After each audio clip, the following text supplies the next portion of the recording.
This is No Frills ASMR. I finally have a break from leaf blowers, I think. So I want to record a quick video. I have been obsessed, and I mean it like obsessed, with Peter Frampton lately because I went to Nashville recently. And some of you have already heard this, but I'll just real quick. Went to the Grand Ole Opry, and I saw a celebration of Duane Eddy. And they had different musicians come up and play 2 songs each. And one of them was Peter Frampton. And I was familiar with Peter Frampton, sort of, like vaguely. Like I knew his music, I knew his songs, but I wasn't really familiar, and I'd never really listened that carefully to his music. But after seeing him live, I was like all in. I'm like, I am crazy now for Peter Frampton. I know I'm a little late to the party, but he's like 70 something, 75 something. And he does have a, I forget what it's called. He has some kind of disease that is making his legs and hands go numb. But he said his hands still know how to play, even though he has trouble feeling it, I think. But you would never know. He sounds, his voice and his playing are awesome. Awesome. But yeah, so it got me kind of obsessed with him. In fact, so much. Last night I watched the Do You Feel Like I Do live video from probably 76 on YouTube 3 times in a row. I think it's a 15-minute video. Obsessed. And then I listened to it on the way to Trader Joe's and on the way home. But part of that's because I've been really thinking about the talk box that he uses. So if you're not familiar, go check out that video. It's from the 1976 Frampton Comes Alive album. But I think the video might be from that time too. Or you could just check out the song on Spotify. But it's awesome. And the first part is, him singing. And then it kind of has like maybe 3 parts to it. And then it kind of goes into this keyboard a little quieter. And then he starts doing the talk box with the guitar. And then it goes back to just all out awesome guitar playing, like blow your head off guitar. But the talk box, I've heard it plenty from other musicians, but he's really known for it. And I had an idea of what it was. But then when I started to think about it more, I was like, wait, how does that thing work? So I went to my dear husband, who's pretty knowledgeable about guitars, and he's like, oh, yeah. Here's the deal. It takes the sound of the voice, and it turns, and he's trying to explain it, and all of a sudden I realize he doesn't know the answer either. And I was like, oh, that's interesting, because he knows a lot of stuff. So I went on sort of a deep dive, and my deep dive consisted of Wikipedia and watching some Peter Frampton interviews. So not that deep of a dive, but so I will first say, I think how it works after watching a few things, because Peter Frampton has a video where he explains it, but I'll be honest, I watched it, it's a short, I watched it like 3 times and I was still going, I don't get it, I still don't know. But I read a little deeper on it. And I think, okay, so here you have your, that's good, that's a good guitar. Here you have your guitar, and there's the strings you see. There's the keys. And it could actually be a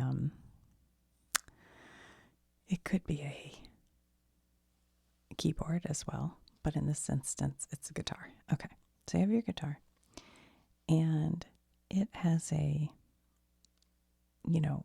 output for the amp, a little jack for the amp. So the wire goes into the amplifier, and normally that's where the music comes out, is right there. Once it's plugged into the amp, that's where it's electrified and the music comes out of the amp. But in this case, it actually goes through the amp and comes out of the amp. So now we have the guitar sound traveling down here and out, and it goes into, there are different names depending on the brand, I think, but basically the talk box unit. I don't know what you call it. And I don't really totally get what happens in this. But then from there,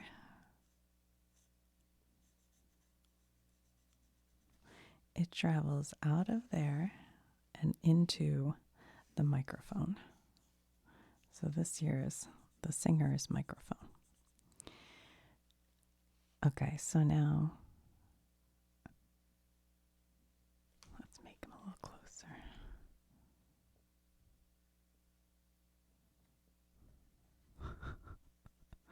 This is Frampton, okay?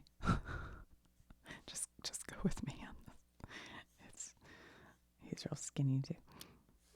And then there's his feet. I'm not an artist. I'm not an expert on music. Okay. I don't know. He doesn't have arms, but that's okay. So then Frampton takes, all right, so now the music's gone from the guitar to the amp to the talk box up here. And then there's a plastic tube, just like a tube like you'd see like to clean your aquarium. And that comes out of there. And the music from the guitar is going up this tube and into the mouth of the singer or the vocalist. You don't have to be a singer really, because you're not making the noise, the guitar is. But you move your mouth and you go, wow, wow, wow, do you feel like I do? And that, the music goes through and gets changed by the way you kind of vocalize into the tube. And then it reflects out into the microphone. And the microphone picks it up. And there's a wire on the microphone that goes to a separate, usually, I would say, kind of amplifier for the microphone. So it goes from the guitar to the microphone into that little tube. The tube is used to make the vocalizations, but it's really the guitar that's making the sound. You're just controlling the vocalization, which I assume would take a lot of practice to get it to sound really cool. And then that goes into the microphone and comes out the mic. I think that's right. I think so. We better put some arms on old Frampton. I feel bad. He's armless. All right. There we go. So I'm pretty sure that's how it works after doing some research. And the, basic history that I got off of Wikipedia, I don't remember it all. I only remember the parts I want to remember. But it seemed like in 1939, a few people started working on these things. But one of them was this guy named Alvino Ray, or Albino, I think that's how you say his name. And the part that I thought was amusing about his story is he created a form of a talk box. It wasn't as powerful as like what Frampton has, but it was a form of a talk box. And he performed on stage. And so he'd have his guitar out on stage. Let's see, how do I draw? And he'd be playing his guitar. And back here behind stage is his little wife, Louise. I think her name was Louise King, and she was part of a girl group called the King Sisters or something like that. I forget. It's in Wikipedia if you want to know. And he had his guitar hooked up to an amp, and then he had the little talk box, and she had the rubber tube. And so he'd be playing guitar, and she'd get the vocalize into the tube. So it sounded like his guitar is singing, but she's like behind the scenes. So the audience can't see her. They just hear the guitar singing. It's like, that's so funny. And so he called it the singing guitar. So that was kind of a cute story. And that's 1939. But later on, and I watched an interview with Peter Frampton from the Grand Ole Opry in 2007, I think the interview's from. It's on YouTube if you want to watch it. But he talks about meeting Pete Drake. And Pete Drake was a session steel guitar player. And so Peter Frampton was also a session guitarist at the time. And he and Pete Drake were hired and friends with, I think, George Harrison. And so they're at Abbey Road Studio playing backup for one of George Harrison's songs. And Frampton just thought Pete Drake was a really nice guy, but didn't know anything about him. Well, already at this point, Pete Drake had recorded, I think, like 3 or 4 albums of talking guitar kind of stuff. So during the break, he pulls out the tube and he starts making his steel guitar talk. And Frampton's like, oh, what? And he said the minute he saw it, he started having all these ideas, like what I could do with this, you know. And so he says to Pete Drake, what is that? And can I have one? And so Pete Drake showed him how to use it and everything. And that was really like the beginning of Frampton's like obsession with this thing. And so in 1974, for Christmas, a guy named Bob, I don't know if it's Heel or Heil, but Bob Heel, I think, he had designed a more powerful talk box that he used. And I think, you know, there are other musicians, Stevie Wonder, they said, and Pink Floyd. I forget who else. It's all on Wikipedia. You can look it up. But this Bob Heel was friends with Frampton, and for Christmas gave him one of his Heel talk boxes. And that was in 1974. So in 1976, Frampton puts out the album Frampton Comes Live, which ends up being, I think to this day, one of the best-selling live albums ever made. It's a double album, live album. And that one has the song, Do You Feel Like I Do? Which, if you're not familiar with that song, just go take a listen. And you can hear him use the talk box. It's pretty fun. It's pretty fun. So, I haven't looked this up yet, but that's about all I have to say about the talk box. But I thought maybe we could check and see if in this book, this Ultimate Star Guitars, I know Frampton's in here, I remember, because I accidentally mistold the story about him, I think. But we could check and see if he has his talk box in here. I don't know if he does. I think we've looked through this. There's Eddie. Maybe 3 times or 4 times. If you're curious, those videos are on my channel somewhere. But I have to continue. Let's see, Frampton. There he is, Peter Frampton, 94, 95. Reverend Ornate.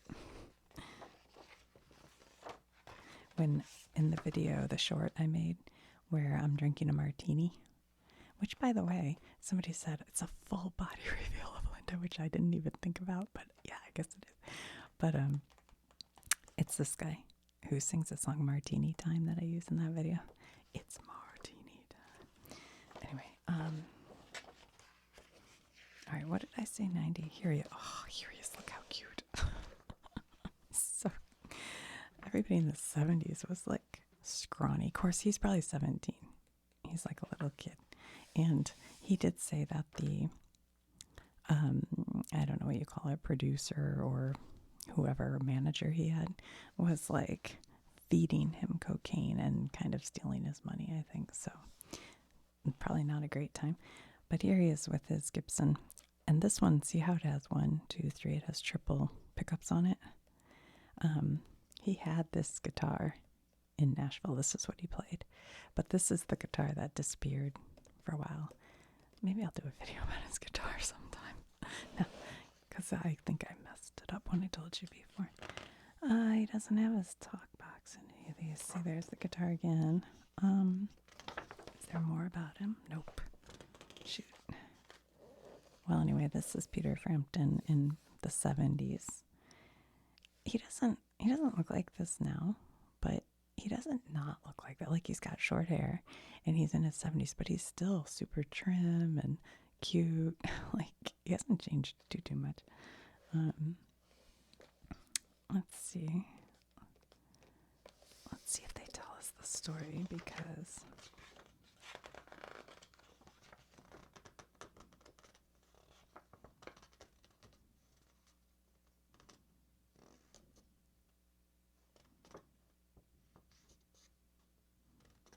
I was looking to see if they have that story.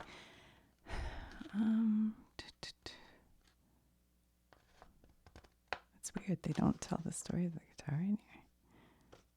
Because this guitar, I'm going to have to do a separate video because I just don't remember exactly. But it was, oh, maybe here it is. Oh, you know what? Look, it says the guitar was lost in 1980 when a cargo plane crashed in Venezuela, also claiming the lives of the pilot, the co-pilot, and one passenger. So the guitar was lost, but actually it had been stolen. And then later on, and that's why I want to do a separate video because I'm going to mess it up, but I forget, somehow somebody came across the guitar and bought it and realized, no, this is actually the Peter Frampton guitar. I think that's how it went. So he contacted Frampton, and I think they'd like made a trade. Like, Frampton found another guitar just like it, but I could be confusing that with a different story. But anyway, so he got the guitar back. Like, it got lost in a plane wreck in 1980, and he ended up getting it back. And he was playing it at the Opry. It's a 1954 Les Paul Custom. Yeah, pretty cool. Anyway, all right. Well, that's really all I had to say about it. But I'll talk to you guys soon. Steve Cropper, he's so cool. Oh my God. Wait, is Dwayne Eddy? Speaking of Dwayne Eddy, let's see if he's, I mean, obviously he's got to be in your Eddie.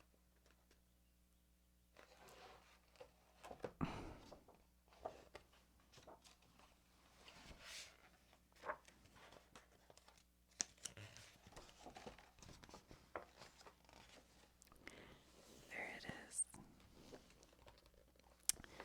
Dwayne Eddy. Apparently he's like, was such a nice guy, like a really good guy. Everybody who was there at his celebration was talking about like what a really decent, nice guy he was. That's cool. This is 1957 Gretsch 6120.